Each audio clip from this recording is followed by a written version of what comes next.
Hello, I'm Billy Roderick, and I would like to talk about Crisis on Infinite Earths and what I thought about Crisis. And first up, I'm going to talk about part 1 of Crisis.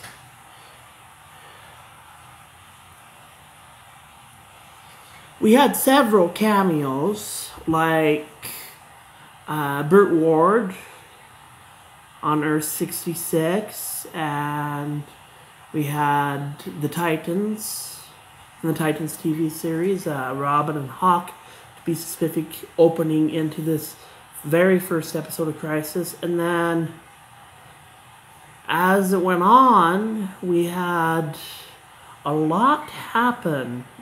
A lot happened in this episode. So, as I think about it and reflect on it, I am thinking about what I really liked about part 1. And there was, let's start out with Supergirl. It's basically where things start off. We see the red skies. It's a Supergirl episode anyway. See the red skies, and we see that Argol is going to be destroyed, and we see Clark and Lois send Jonathan on a pod to Earth, which I'll get into more detail later, which I really liked. I really liked Elizabeth Tolik and Tyler Hoechlin's Clark Kent and Lois Lane. I saw him in last year's crossover too, and I also remember him appearing on Supergirl a few seasons ago, which was a pretty good deal, and I really liked that. I think that Erica Durance makes an amazing Laura. Laura Bentonini, who was the original Laura, is no longer on the show. But Erica Durance is my Lois Lane growing up in Smallville. And so to see her reprising her role is a pretty big deal for me. And I feel like it's a big enough deal that I really liked it. So, yeah, of course. Well, let's continue onward with that. Argol is destroyed. Supergirl is devastated.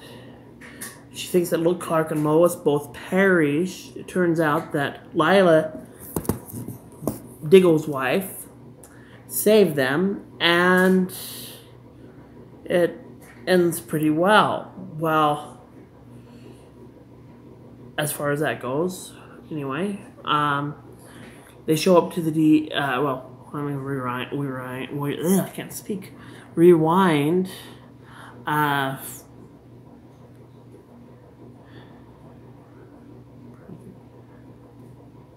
Lila shows up to the Flash, Batwoman, Sarah and Ray, and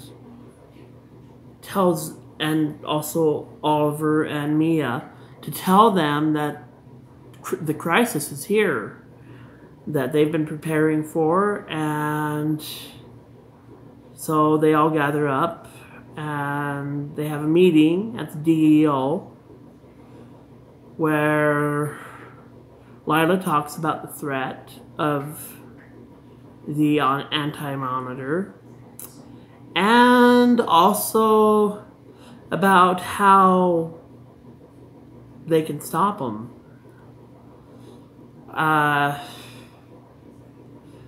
Oliver mentions that he watched Earth 2 wipe out of existence. Earth 2 Laurel's Earth, which I'll get to later when I talk about Green Arrow and the Canaries at the end of this video. I'm hoping to cover that. But anyway, he watched Earth 2 get destroyed by the antimatter.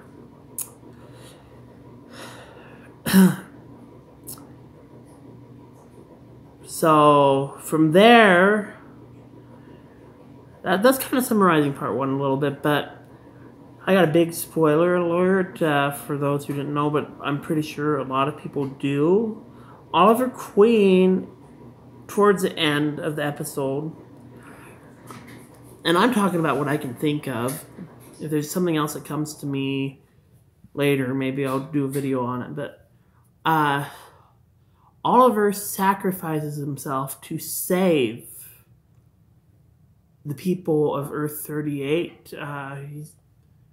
He doesn't get to save everybody, but if I remember right, it was a fairly large number, but still, there was a lot of them that perished in part 1.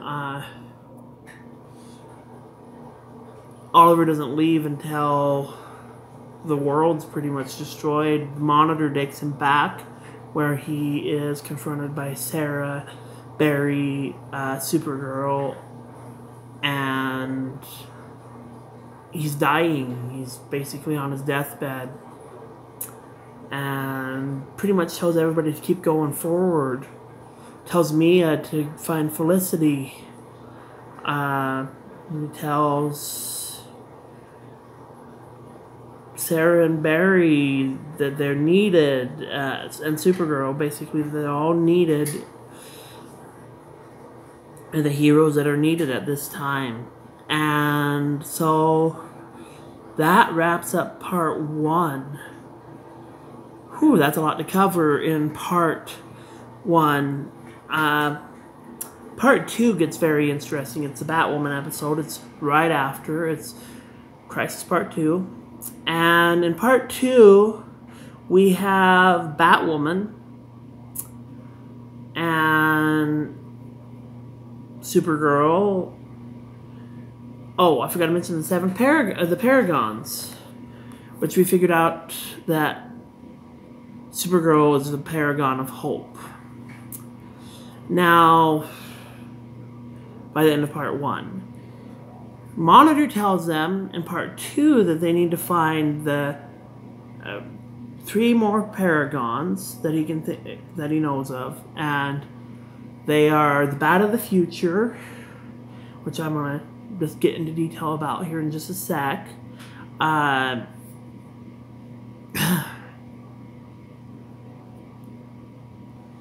A Superman that's basically lost everything. And also the other one, well, can't seem to remember what the other one was at the moment. I watched the crossover like 3 times and I can't remember. But anyway, we get to that and we go from there, which case is Supergirl and Batwoman go to Earth 99, where they meet an old Bruce Wayne, which is fairly exciting. And I'll tell you right now, I've had the privilege of meeting a few of the Arrowverse actors, and I would like to take a moment to talk about this one in particular, this one that I met. So, as you can see, right...